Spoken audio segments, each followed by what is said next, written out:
Okay, Lesson 9 focuses on the fourth string and introduces two fretted notes on the fourth string. If you recall from before, the fourth string is letter D, and it's written on the bottom of the staff. It hangs from the bottom line of the staff. The next pitch that we're going to play on the D string is going to be a fretted E. That is the second fret played with the second finger. Now, I'll remind you once again that when you're playing, particularly on the lower strings, you want to make sure that your thumb is in the back of the neck, as we discussed before, and that that small joint of your finger is perpendicular to the fretboard. We will also be fretting on the D string, we will also be fretting the note F. That's the third finger. So the fourth string has three notes: open, D, second fret, E, third fret, F. Those notes are normally played with the thumb, but we're going to try plucking that fourth string with the index and middle fingers this time. So we normally pluck it with the thumb, and that's very common, although for this first exercise, we're going to try plucking rest strokes with the index and middle finger. It's really more important that you focus on the left hand fretting in this case. Since we're plucking the same string over and over, it should be fairly easy to do. So this is exercise 16A, 4-beat count-in, fourth string notes, D, E, and F. 1, 2, 3, 4.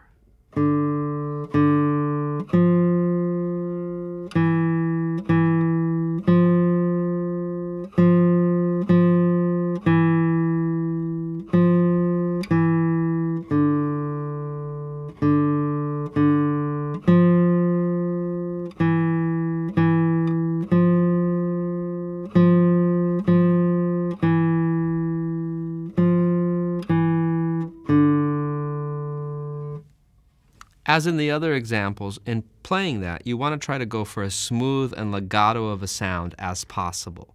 Again, legato refers to connecting the notes from one to the next so that the sound sustains. This is D, E, F played legato. This is the same three notes played the opposite of legato, which is called staccato. Staccato refers to playing in a short, detached manner, like this. So we want to go for as legato of a sound as possible for right now. The next concept that we're going to introduce is a symbol called the tie. The tie is a symbol that will connect two rhythms, and it sustains them together. So an equivalent to a half note would be two tied quarters. Ties are normally used across a bar line. If you look at the example in the text, it shows how a whole note would be equivalent to 4 tied quarters. Exercise 16B uses ties across the bar line, employing the three notes we've learned on the fourth string: open D, E second fret, and F third fret. So this is exercise 16B. We're going to pluck with our index and middle fingers just like we did before. So exercise 16B, count carefully here. I will count through the first time and not the second time, so it's up to you. 1, 2, 3, 4. 1, 2, 3, 4. 1, 2, 3, 4. 1, 2, 3, 4. 1, 2, 3, 4. 1.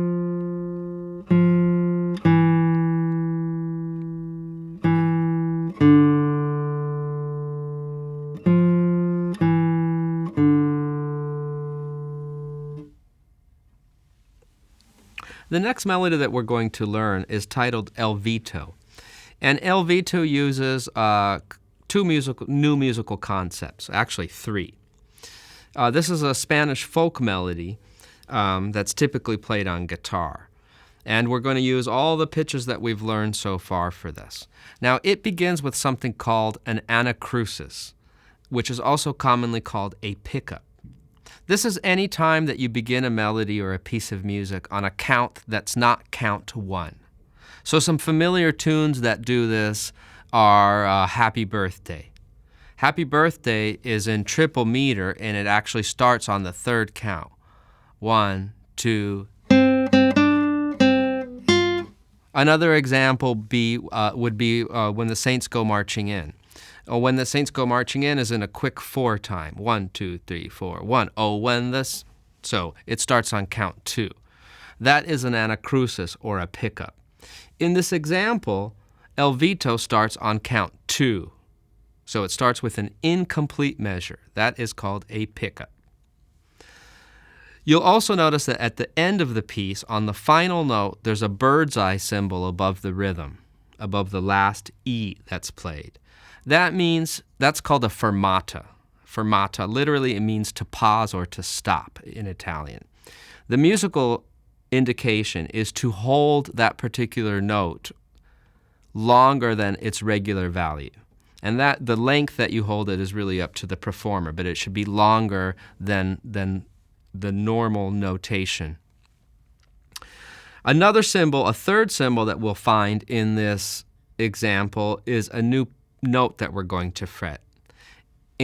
That includes a new symbol called the sharp. We're going to fret G sharp. G sharp is between G and A.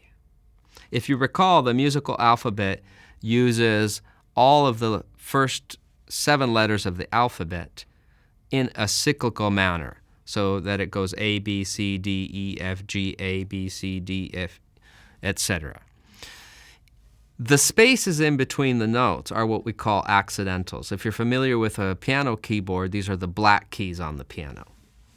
The white keys are the regular notes. So G sharp we are going to play by fretting the 3rd string on the 1st fret. That is G sharp. And remember, the other note we've learned on the 3rd string is A. The sharp symbol is always put to the left of the note so that the reader sees it before it occurs. And that's important to remember. We say G sharp, but when it's written, it looks like sharp G in notation.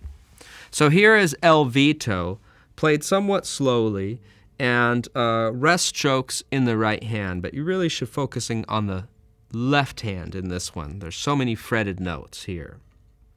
1, 2, 3, 1.